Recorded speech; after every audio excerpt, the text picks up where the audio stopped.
तो जारी सीमा विवाद की जो तल्खियाँ थी भारत और नेपाल के बीच, वो धीरे धीरे ख़त्म होती जा रही है।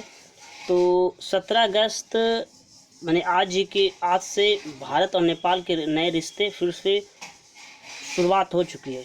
तो नेपाल के साथ भारत की पहली मीटिंग हुई, वो भी वीडियो कॉन्फ्रेंसिंग वर्चुअल माध्यम से। तो भारत ने नेपाल में जो भी प्रोजेक्ट्स चल रहे हैं, जो भी परियोजनाएँ चल रही है, उसकी वह समीक्षा करेगी। वो भी समीक्षा के लिए बातचीत हुई।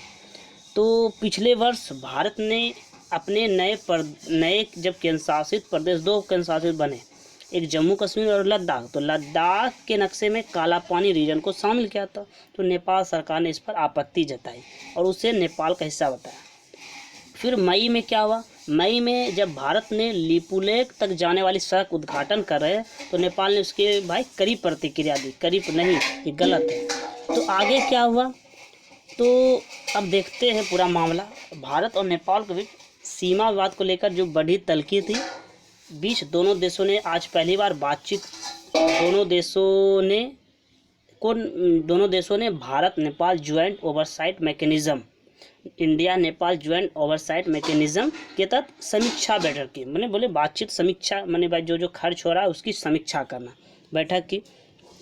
तो बैठक में भारत की फंडिंग से नेपाल में चल रही विभिन्न परियोजनाओं की प्रगति, मैंने कैसा काम चल रहा है, प्रगति पर चर्चा हुई। और इस बैठक में नेपाल के जो मुद्दा था नक्शा का, वो सब बात नहीं निकला। तो वही वीडियो कॉन्फ्रेंसिंग के जरिए बातचीत हुई। तो वीडियो कॉन्फ्रेंस के जरिए हुई बैठक में भारत की तरफ से नेपाल में राजदूत कौन है? विनय मोहन क्वात्रा हिस्सा लिया, जबकि नेपाल के विदेश सचिव ने हिस्सा लिया। नेपाल के विदेश सचिव शंकर दास बैरागी ने बातचीत की। और दोनों क्या हैं? Bharat Nepal joint oversight mechanism के चेयरमैन भी हैं। आगे देखते हैं पूरा खबर।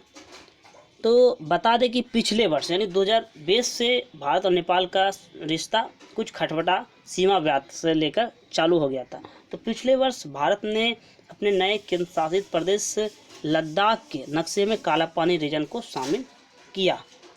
तो नेपाल सरकार ने इस पर आपत्ति जताई और उसे नेपाल का हिस्सा बताया। तो मई में जब भारत ने लिपुलेख तक जाने वाली सड़क उद्घाटन किया, तो नेपाल ने कई प्रतिक्रिया दी। फिर 1 महीने के बाद जून में क्या हुआ? जून महीने में नेपाल की संसद ने देश के नए नक्शे को पारित किया। पारित करने बाद तो भारत के 3 भारतीय क्षेत्रों, एक काला पानी, दूसरा लिपुलेख और तीसरा लिम्पिया को शामिल किया। नेपाल सरकार ने नक्शे में शामिल किया। तो भारत ने इसे क्या किया? ये अस्वीकार बताया, गलत है। तो नेपाल का इन इलाकों पर दावा बिल्कुल आधारहीन है। तो भारत के साथ रिश्ते खराब करने में सबसे बड़ा हाथ किसका? तो नेपाल के प्रधानमंत्री KP शर्मा ओली की महत्वपूर्ण भूमिका, जिन्होंने भगवान राम की जन्मभूमि कहाँ बता दी भाई? अयोध्या में। भगवान राम जन्म की भूमि अयोध्या तक को नकली बताया, नहीं गलत, ये नेपाल में है। और दूसरा, उन्होंने गौतम बुद्ध के मुद्दे पर भी बातचीत की। उस वक्त भारतीय विदेश मंत्री एस जयशंकर ने उन्हें भारत के सबसे बड़े चर्चित आदर्शों में बताया। इस पर नेपाल ने कहा कि गौतम बुद्ध भारत के नहीं नेपाल के थे। यही सब चर्चा था।